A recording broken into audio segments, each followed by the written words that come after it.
ಜಾನಪದದಿಂದ ಜನಪದ ಭಾಷೆ, ಜಾನಪದ ಕಲ್ಪನೆಗಳು, ಪುರಾಣ ಕಲ್ಪನೆ ಇವುಗಳನ್ನೆಲ್ಲ ತಗೊಂಡವರು. ಅವುಗಳನ್ನು ಸ್ವೀಕರಿಸುವಾಗಲೇ ಅವುಗಳ ಪದ್ಧತಿಯೊಂದನ್ನು ಕೂಡ ನಾವು ಗಮನಿಸಬೇಕು ಏನು ಅಂತ ಹೇಳಿತಂದರೆ, ಜಾನಪದ ಇದ್ದದ್ದು ಮೊದಲು ರೂಪಕವನ್ನು ಬಿಟ್ಟು ಜಾನಪದ ಇಲ್ಲ. ನೀವು ಪ್ರವೇಶ ಮಾಡುವಾಗಲೇ ಜಾನಪದ ತನ್ನನ್ನು ತಾನು ಒಂದು ಡಿಸ್ಟೆನ್ಸನ್ನು ಕಾಯ್ದುಕೊಳ್ತದೆ.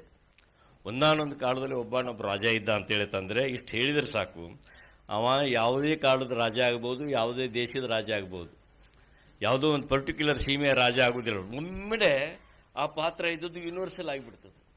ಅಂದರೆ ಯೂನಿವರ್ಸಲ್ ಯಾವಾಗ ಆಗ್ತದೆ ಅಂತಂದರೆ ಡಿಸ್ಟೆನ್ಸ್ ಕಾದ್ಕೊಂಡಾಗ. ಸೊ ಹೀಗಿರೋದ್ರಿಂದ ವಸ್ತುನಿಷ್ಠತೆ ನಮಗೆ ಅನಿವಾರ್ಯ. ಅದು ನೀವು ಯಾವಾಗ ಏನು ಅಂತ ಹೇಳ್ತಂದ್ರೆ, ಬೇಕಾದರೆ ಕಲೆಗಳನ್ನು ಅಥವಾ ನಾಟಕವನ್ನು ನಾನು ಎರಡು ರೀತಿಯಲ್ಲಿ ಭಾಗ ಮಾಡ್ತೀನಿ. ಏನು ಅಂತ ಹೇಳ್ತಂದ್ರೆ, ಒಂದು ಆಡಿಯನ್ಸಿನ ಪಾರ್ಟಿಸಿಪೇಷನ್ ಇರ್ತಕ್ಕಂಥ ನಾಟಕ ಮತ್ತು ಇಲ್ಲದೇ ಇರತಕ್ಕಂಥ ನಾಟಕ ಅಂತೇಳಿ.